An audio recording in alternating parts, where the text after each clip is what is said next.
Yeah. Right. Normal day-to-day life. I don't know about you, but I'm starting to feel a bit like an outsider. I keep up to date with the news.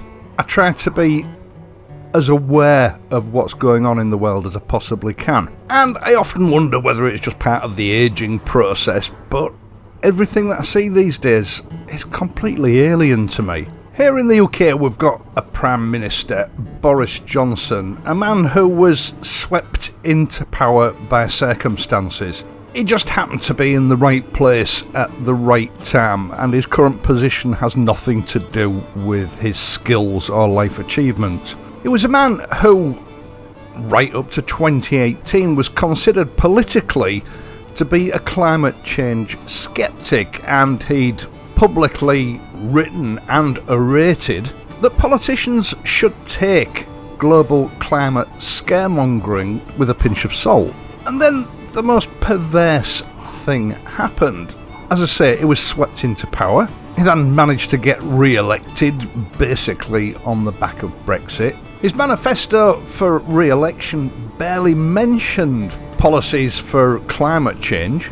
And then, in a blink of an eye, once he's got his feet under the table, he's set himself up as the world leader for global emissions control. Or at least that's what he's trying to do. And at the moment, he's succeeding. Now, nothing could have prepared this country for what this man has done. I know we're used to politicians lying to get into power, but he's taken this to a whole new level. All he's spoken about in the last 6 months is net zero. They seem to be the only words that leave his mouth. Now, don't get me wrong, I think that it's very important that we lessen our impact on this planet. But from my perspective, he's set the bar far too high and in far too short a space of time in order to achieve the unachievable. And in order to facilitate this, he's putting in place legislation which adversely affects everybody at every level. 8 years from now, the only motor cars that will be legally available to be sold in this country will be electric motor cars, because they are zero emissions, according to Mr. Johnson. But then last week, or was it the week before, Volvo Motor Cars blew the whistle on this. It's not quite as cut and dried as the government would have us believe, because you see, building an electric motor car creates 70% more CO2, a larger carbon footprint, than building a petrol-driven or a diesel-driven motor car. And Volvo made it quite clear that these electric motor cars are going to have to travel some 70,000 miles or more before they reach the point where there are actually zero emissions vehicles. Now, granted, I don't do an awful lot of miles in my motor car, about 4,500, 5,000 miles a year.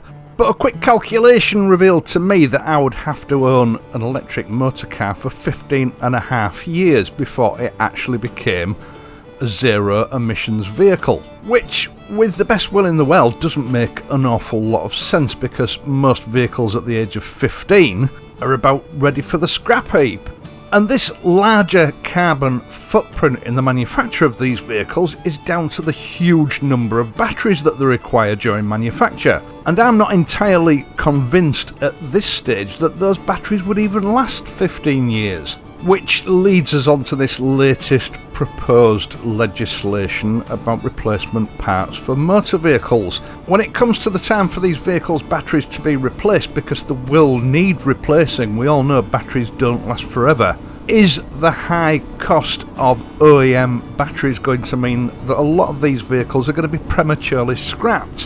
Which, it's all just a vicious circle. Are these vehicles actually going to cause more environmental damage than the petrol cars in the long run? Now, I don't think I'm going to be here in 20 years' time, but looking back historically at what has gone on in the motoring world over the last 40 years, I would wager that 20 years from now, your children and your grandchildren are going to be told that this battery-powered electric vehicle technology is the devil's work. It's causing too much damage to the environment and it can't go on, paving the way for whatever is to come next. And when I look back over the last 40 years or so of motorcycling, really, none of this ever needed to happen, because all along I've always thought motorcycles are the answer. And our government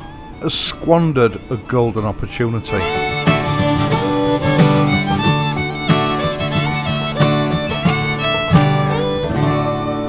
Now, 40 years ago, we didn't have catalytic converters. We had a huge traffic congestion problem across the country. The UK, for the most part, is a little island with a big population. And even as a young man in my late teens, early 20s, I often mooted that if more people rode motorcycles, this problem could be vastly alleviated. It seemed to me that all governments had to do was make motorcycling more attractive to commuters. They could encourage manufacturers to make motorcycles that were biased more towards economy and convenience than power and performance, and in turn get a lot of unnecessary motorcars off the road. Think about it. A motorcycle designed around convenience and economy has a fraction of the presence on the road that a motorcar, even a small motorcar, has. So using motorcycles would have far less an impact on tyre and brake wear alone on the environment. And because motorcycles have a much smaller footprint on the road, congestion would be eased. Traffic would be freer flowing. It wouldn't be at a standstill like it is with motorcars. There would be fewer engines idling whilst going nowhere, so there would be less pollution from the petrol engine. Parking in our inner cities would be eased because a motorcycle takes up less room. You could park 2 or 3 motorcycles in the space that would normally be occupied by a car. And of course, the most obvious thing is that these petrol-driven motorcycles would be using a lot less petrol than a motor car. And I'll get into some statistics on this that have been published a little bit later in the video. I'm going to try not to keep you too long today. Now, granted, travelling to work on a motorcycle isn't as cosy a proposition as travelling in a nice warm motor car, especially in winter. So it stands to reason that you would never be able to persuade everybody to commute to work on a motorcycle, but the government never even tried. And the reason they never tried was money and image.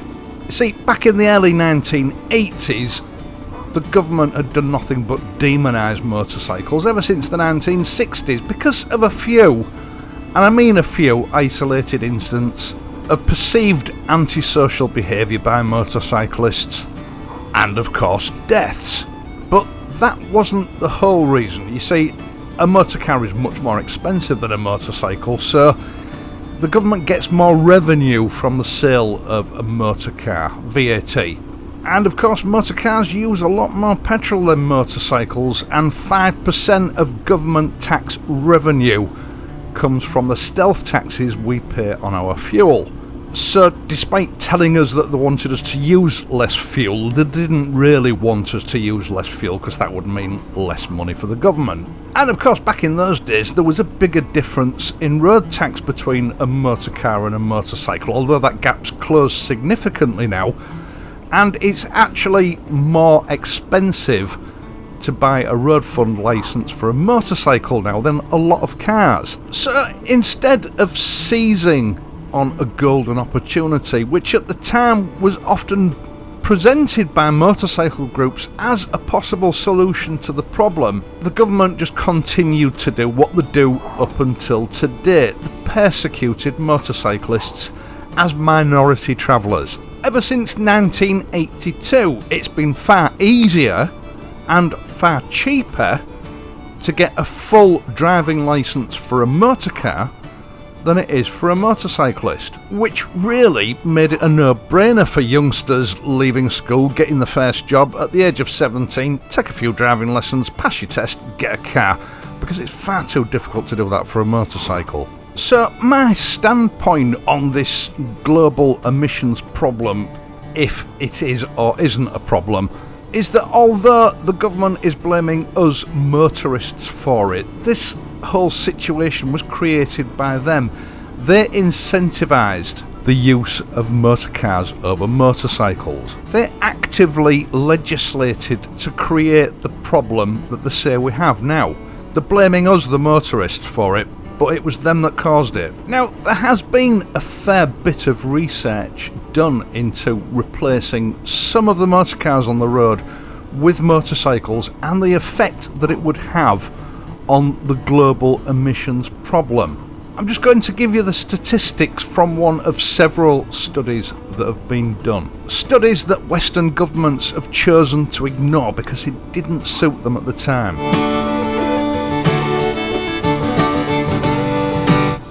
Back in 2012, which actually isn't that long ago, a study was carried out in Belgium, and they concluded that even a slight shift from use of motor cars to motorcycles could greatly alleviate congestion and air pollution, carbon emissions.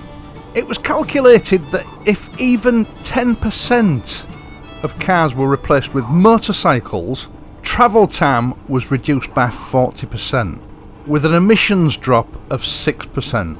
Bearing in mind that at that time in 2012, Euro emissions regulations didn't require motorcycles to have catalytic converters fitted, so that emissions saving would be considerably higher in today's money. And if there was a 25% shift, that's just a quarter of motorists giving up the use of the motor cars to get to work and instead using a cheap, reliable, economical motorcycle. Congestion would be eliminated entirely, which in turn would lead to a huge drop in emissions. Now, this isn't news. I've known this my entire riding life. Any motorcyclist knows that it's easier to get around on a motorcycle. You're smaller, you take up less space on the road, you're using less fuel, so you're creating less of an impact on the environment. Now, I walk my dog every morning, and the first part of that walk is a walk during rush hour on a busy main road. And even though there was a bypass installed some 30 years ago to cut down the traffic on this road, several thousand motorists use it every morning between 7:30 and just before 9 o'clock for their commute to work. 99% of them driving motor cars. And this is something that I've done for years. I pay attention to which cars have just one occupant compared to those that have more than one occupant, the driver. And a double crewed or more car is a very rare thing. 9 out of 10 of those vehicles that pass me in the morning on the way to the work are just one driver driving a 5-seater or 4-seater car, all sitting in stop-start traffic for over half a mile on that road that leads down to the roundabout that integrates with the bypass. All it takes is for 10% of those drivers to convert to a small motorcycle, even just in the summer months, and it would make a huge difference to this planet. Government could have and should have encouraged this to happen decades ago. It might have prevented the apparent climate problems that we have now, or it may have given us an extra 20 or 30 years, who knows. But if they had legislated incentives to encourage people to use small economical motorcycles to get to work and leave the car on the drive when it's not strictly necessary to use it, instead of trying to legislate motorcycles off the road, the world could have been a very different place now. Many densely populated Asian countries, for social and economic reasons, follow this exact model. The motorcycle is king in these countries. The models are there to be observed. There is far less congestion and far less pollution per person caused by motorised transport than we see in the Western world. It's not the motorist that is the problem. It's the way that the government has legislated over the decades that has caused that problem. Once again, thank you so much for watching this and my other videos, and in doing so helping to support this channel. I really do appreciate it. I hope this video has provided you with some food for thought, and I reckon that the contents will have come as no surprise to a lot of dyed-in-the-wool motorcyclists. Please leave a like and subscribe to the channel, and if you do subscribe, don't forget to hit the notification bell so you can be informed whenever I upload a new video. I would of course be back on Friday, so until then, ride safely, and I'll see you soon.